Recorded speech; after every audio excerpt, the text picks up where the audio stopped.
Pawan Kalyan one man show చేశారు అన్నారు. తిరుపతిలో ఎమ్మెల్యేగా విజయం సాధించిన ఆరణి శ్రీనివాసులు. చంద్రబాబు అనుభవం, పవన్ కళ్యాణ్ ఆశయం రాష్ట్రాన్ని అభివృద్ధి పదంలో నడిపిస్తాయని పేర్కొన్నారు ఆయన. తిరుపతిలో భూమన కరుణాకర్ రెడ్డి అరాచకాల కాలం చెల్లిందంటున్న ఆరణి శ్రీనివాసులతో మా ప్రతినిధి రాజు ఫేస్ టు ఫేస్. పోటీ చేసినటువంటి 21 స్థానాల్లో అలాగే 2 పార్లమెంటు స్థానాల్లో క్లీన్ స్వీప్ చేసింది జనసేన పార్టీ.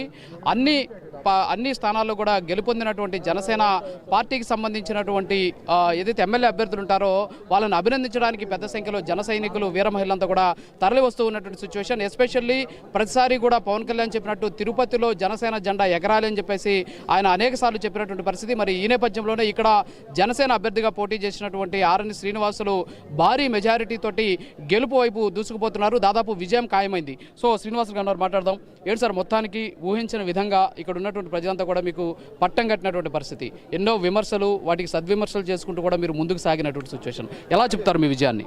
ఓం నమో వెంకటేశాయ. ఈ విమర్శలకు అన్నిటికి కూడా ఏడుకొండల వెంకటేశ్వర స్వామి చూస్తున్నాడు. మంచి జరగాలని, ధర్మాన్ని కాపాడాలని, న్యాయాన్ని కాపాడాలనేసి వెంకటేశ్వర స్వామి ఆశయాల ప్రకారం తిరుపతి పట్టణానికి జనసేన అధినేత పవన్ కళ్యాణ్ గారు పంపడం, దాన్ని మన తెలుగుదేశం అధినేత చంద్రబాబు నాయుడు గారు బలపరచడం, ఇక్కడ తెలుగుదేశం, జనసేన, బీజేపీ ఉమ్మడి కూటమి అభ్యర్థిగా ఇక్కడ తిరుపతి పట్టణ ప్రజలందరూ కూడా కసిగా చూసి ఈ 5 ఏళ్ల దుష్ట పాలనలో విసిగి వేసారి మన జనసేన అభ్యర్థి పవన్ కళ్యాణ్ గారి విధి విధానాలను నచ్చి ఇక్కడ పవన్ కళ్యాణ్ గారు మంచి చేస్తాడు. అదేవిధంగా అనుభవశాలి అయిన చంద్రబాబు నాయుడు గారు తిరుపతి పట్టణ వాసి, ఆయన కూడా మంచి జరుగుతుందనేసి ప్రజలు నమ్మారు. ఈరోజు ఊహించిన దానికంటే డబుల్, మూడింతలుగా అందరూ 10,000 రావచ్చు, 5,000 రావచ్చు అని చెప్తున్నారు. ఈ దుష్ట పాలన, దుష్ట ఎమ్మెల్యే, రావణాసురుడు ఎమ్మెల్యే మేమే గెలుస్తాము అనేసి కూడా నిన్నటి వరకు, ఈ రోజు వరకు కూడా చెప్పడం జరిగింది. ఈరోజు ఊహించిన దానికంటే 4 గింతలు 60,000 దాటే పరిస్థితి కూడా వస్తూ ఉంది అనేసి కూడా ఈ సందర్భంగా తెలియజేస్తున్నారు. జనసేనాని పవన్ కళ్యాణ్ మీద, అలాగే జనసేన అభ్యర్థుల మీద అనేక కుట్రలు చేసినటువంటి పరిస్థితి. జనసేనాని పవన్ కళ్యాణ్ మీద, జనసేన అభ్యర్థుల మీద అనేక కుట్రలు చేసినటువంటి పరిస్థితి. అసెంబ్లీ గేటు కూడా తాకనివని చెప్పిన సిచ్యువేషన్. ఈరోజు మీకు వచ్చినటువంటి మెజారిటీకి, వాళ్ళకు వచ్చినటువంటి సీట్లకి కనీసం ఎక్కడ కూడా పొందలేనటువంటి సిచ్యువేషన్. ఒక రకంగా చెప్పాలంటే ప్రధాన ప్రతిపక్ష పార్టీ హోదాను కూడా కోల్పోయినటువంటి సిచ్యువేషన్. సో దీని మీద మీరేమంటారు?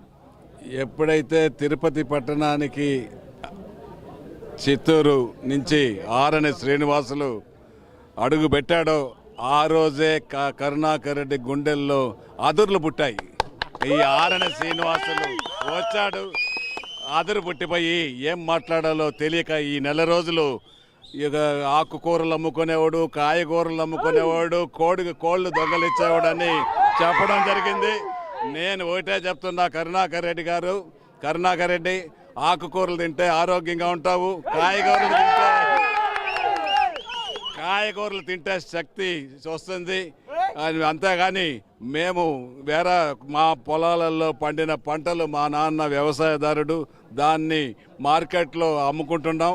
నేను నీకు బుద్ధి చెప్పే విధంగా మార్కెట్లో కూర్చొని రా కరుణాకర్ రెడ్డి, వచ్చి కొనుక్కో ఆకుకూరలు, కాయగూరలు ఉచితంగా ఇస్తాను, నీకు స్తోమత లేకపోతే శక్తివంతంగా ఉంటూ అనేసి కూడా చెప్పడం జరిగింది. అదేవిధంగా కోళ్ళు కూడా దొంగలు ఇచ్చారని ఒక నింద మోపాడు. మావి 50,000 కోళ్ళ ఫారాలు 30 ఏళ్లుగా మా కుటుంబంలో ఉంది. కోళ్ళ ఫారాలు, పౌల్ట్రీ ఫారాలు. నీకు ఎన్ని కోళ్ళు కావాలని నేను ఉచితంగా ఇస్తాను రా, దొంగలు ఇచ్చాల్సిన అవసరం నాకు లేదు. కరుణాకర్ రెడ్డి గుర్తు చేసుకో, 50,000 నుంచి 70,000 కోళ్ళ ఫారాలు మాకు షెడ్ ఉన్నాయి. మేము కోళ్ళు 30-40 ఏళ్ళుగా చేస్తూ కోళ్ళు బిజినెస్ వ్యాపారం చేస్తున్నాం, సాగుతున్నాము. మాకు కోళ్ళు దొంగలు ఇచ్చాల్సిన అవసరం లేదు. నువ్వు ఒకసారి గుర్తు చేసుకో, నీకు ఎన్ని వేల కోళ్ళు కావాలన్నా ఉచితంగా నీ ఇంటికి పార్సల్ పంపిస్తా, తెలుకో. ఫైనల్ గా ఈ విమర్శలన్నిటికీ కూడా ఈరోజు మీ విజయం సమాధానం చెప్పింది అనుకుంటున్నారా? ఈ విజయం ప్రజలది, పవన్ కళ్యాణ్ గారిది, అదేవిధంగా చంద్రబాబు నాయుడు గారిది, మోదీ గారిది. వాళ్ళ ముగ్గురి కలయికను చూసి ఈ ప్రభుత్వం చేస్తున్న సంక్షేమం, అభివృద్ధి కుంటుపడిపోయింది. అభివృద్ధి, సంక్షేమం జరుగుతుందనే ఒక నమ్మకంతో డిపాజిట్ కూడా రాకుండా ఈరోజు అసెంబ్లీలో ప్రతిపక్ష హోదా రానియకుండా ప్రజలు పట్టం కట్టారంటే ఇది కేవలం పవన్ కళ్యాణ్ గారి ఒక విధి ఆశయంతో ముందుకు వెళ్ళాడు. 21 సీట్లు తీసుకున్నాడు. 21 సీట్లతో కూడా ఈరోజు గెలిచి ఆంధ్ర రాష్ట్రాన్ని అన్ని రంగాల్లో అభివృద్ధి చేసి చంద్రబాబు నాయుడు గారితో జతగలిపి మోదీ గారి ఆశయాల్ని ముందుకు తీసుకొచ్చి రాష్ట్రాన్ని అభివృద్ధి చేస్తారు. అదేవిధంగా తిరుపతి పట్టణాన్ని కూడా అభివృద్ధి చేస్తామని మాట వచ్చారు. ఖచ్చితంగా కూడా వాళ్ళ ముగ్గురి సహకారంతో తిరుపతి పట్టణాన్ని అన్ని విధాల్లో తీర్చిదిద్ది ప్రజలకు అందుబాటులో ఉండి ప్రజలకు జవాబుదారీతనంగా నేను ఉంటాను.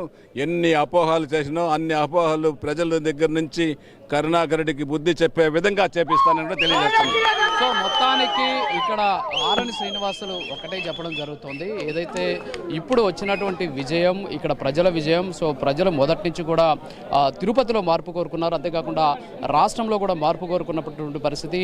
ఆ నేపథ్యంలోనే ఇవాళ వేవ్ వస్తుంది. దాదాపు ఇప్పటి వరకు కూడా ఊహించని ఫలితాలు వస్తూ ఉన్నటువంటి నేపథ్యంలో ఖచ్చితంగా అభివృద్ధి సంక్షేమం ఆశించినటువంటి ప్రజలకు ఆ అభివృద్ధి సంక్షేమాన్ని అందించేటటువంటి ప్రయత్నం చేస్తామని చెప్పేసి కూడా ఆరణి శ్రీనివాసులు చెప్తున్నారు.